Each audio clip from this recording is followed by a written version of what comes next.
আসলে বেশ কয়েকটা বিষয় ছিল, 4-5টা বিষয়ের উপর কথা বলতে চেয়েছিলাম।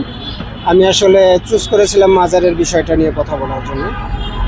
আর বর্তমান যে প্রেক্ষাপটটা দেখেন, আপনার শেরেবাংলা একে ফজলুল হকের নাম মনে আছে? উনি একটা কথা বলেছিল, ভারতীয় দাদারা যখন আমার পক্ষে কথা বলবে তখন ধরে নেবেন কোনো না কোনোভাবে আমি দেশের বিপক্ষে চলে গেছি, আমি ভারতের দালালি করতেছি। এটা আমার কথা না, এটা হলো আমাদের শেরেবাংলা একে ফজলুল হকের কথা। এখন দেখেন, বাংলাদেশে বেশ কিছু শিশু মারা যাচ্ছে, বেশ কিছু, মানে সেটা তুলনামূলকভাবে অনেক বেশি। এরকম একটা মানুষ মারা যেতে দেখেছিলাম আমরা শেখ হাসিনার আমলে। করোনার কথা আপনাদের মনে আছে না? করোনার সময় কি হতো, যে ব্যক্তিটা রোড অ্যাক্সিডেন্ট করে মারা গেছে তাকেও করোনা দেখায় ওই মৃত্যুর লিস্টে দিয়ে দেওয়া হতো। তার কারণে কি হয়েছিল, মাত্র 12,000 কোটি টাকা বিশ্ব স্বাস্থ্য সংস্থা থেকে শেখ হাসিনা আনতে পেরেছিল।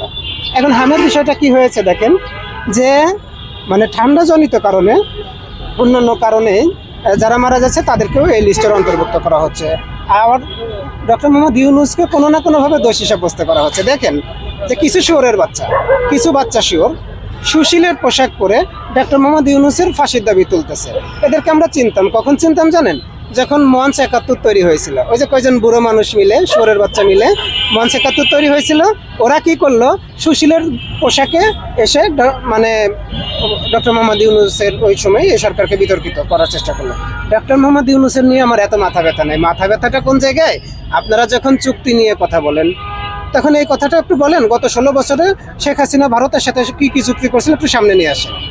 আচ্ছা ঠিক আছে, অত চুক্তি সামনে আনার দরকার নাই, আদানির সাথে কি চুক্তি হয়েছিল সেটা একটু সামনে নিয়ে আসেন। সেই কথাটা কেউ বলবে না, এরা শুধু ভারতের দালালি কিভাবে করতে হয় সেটা বলবে। দেখেন, হাম রুবেলা নিয়ে এখানে কোনো কনসিডার নেই, এটা আমাদের জাতীয় ইস্যু হয়ে গেছে। আমার কথাটা বুঝতে পেরেছেন? আগামী দিনে যেন অন্য কোনো বাচ্চা, আর একটা বাচ্চাও যেন মারা না যায়, আমরা এর পক্ষে। কিন্তু দেখেন, ডক্টর মোহাম্মদ ইউনূসকে যখনই ফেলে দেওয়া যাবে, ডক্টর মোহাম্মদ ইউনূসকে যখনই আইনের কাঠগড়ায় দাঁড় করানো যাবে, তখন আরেকটা বিষয়কে দাঁড় করানো যাবে, নির্বাচনটা বৈধ ছিল না সাংবিধানিকভাবে। আমার কথাটা বুঝতে পারলেন? এই নির্বাচনটা হওয়ার কথা ছিল কতই, 2029 সালে।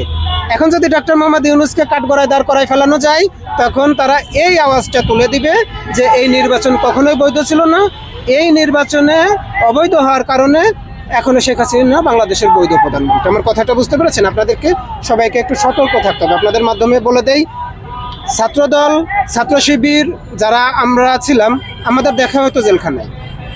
আমরা ভাইয়ের মতো পাশে দাঁড়াতাম। কি কারণে? ওই রিমান্ডে নিয়ে আচ্ছা মতো পিটাইতাম, ওই রিমান্ডে সে ঠিক মতো চিকিৎসা না দিয়ে জেলখানায় আবার ঢুকাই দিত। আমরা আপন ভাইয়ের মতো বসে সেবা যত্ন করতাম, আমার সেবা আরেকজন করতো, আরেকজনের সেবা আমরা করতাম। আমরা যেন সেই দিনগুলো ভুলে না যাই। এই ডক্টর মোহাম্মদ ইউনূসকে কোনোভাবেই আর বিতর্কিত করা যাবে না। ডক্টর মোহাম্মদ ইউনূসকে বিতর্কিত করতে গেলেই আমাদের তারেক জিয়া রহমানকে বিতর্কিত করতে হবে। আর তারেক জিয়া রহমানকে কোনো মতো বিতর্কিত করলে তৃতীয় শক্তি এখানে কোনো না কোনোভাবে ইনভলভ হবেই হবে। আমার কথাটা বুঝতে পেরেছেন? অনেকেই বলতেছে, দেখেন শেখ হাসিনার কিছু অডিও বার্তা ভাইরাল হচ্ছে যে আমি ওই আমার যে প্লেনে ভারত পাঠানো হয়েছিল, ওই প্লেনটা পাঠাইলে আমি আবার মাথা উঁচু করে বাংলাদেশে ফিরে যাইতে চাই। এই কথাটা কেন বলেছে জানেন? কারণ শেখ হাসিনা আর আসবে না, ওনার বয়স তো 80 পার হয়েছে, তাই না? আমরা সবসময় শুধু ওই কলকাতার দিকে নজর না রেখে একটু লন্ডনের দিকেও নজর রাখতে চাই, যেন এখানে কোনোভাবে টিউলিপ সিদ্দিকীকে বাংলাদেশে ইনভলভ করা না হয়। আমার কথাটা বুঝতে পেরেছেন? আমরা যারা আন্দোলন করেছিলাম, আমরা যারা সংগ্রাম করেছিলাম, রাজনীতি না বুঝে আন্দোলন সংগ্রাম করেছিলাম, এই জুলাই সংশ্লিষ্ট যারা আছে সবাই এখন রাজনীতি নিয়ে চোখ খুলে গেছে। আমরা আপনাদের কাছ থেকে একটু সময় চেয়ে নিচ্ছি, অল্প সময়ের ভিতর আমরা রাজনীতিগুলো একদম A to Z বুঝে যাওয়ার চেষ্টা করব, এবং আগামীর দেশটা আমরা জেন আলফার কাছে বুঝে দিয়ে আমরা আমাদের জায়গা থেকে সরে যাবো ইনশাল্লাহ। এবং শেখ হাসিনার যে বার্তাগুলো আসতেছে, এই বার্তাগুলোর বিপরীতমুখী কি বার্তা দিতে পারে সেদিকে নজর রাখার জন্য সবার কাছে আহ্বান জানাচ্ছি। ধন্যবাদ।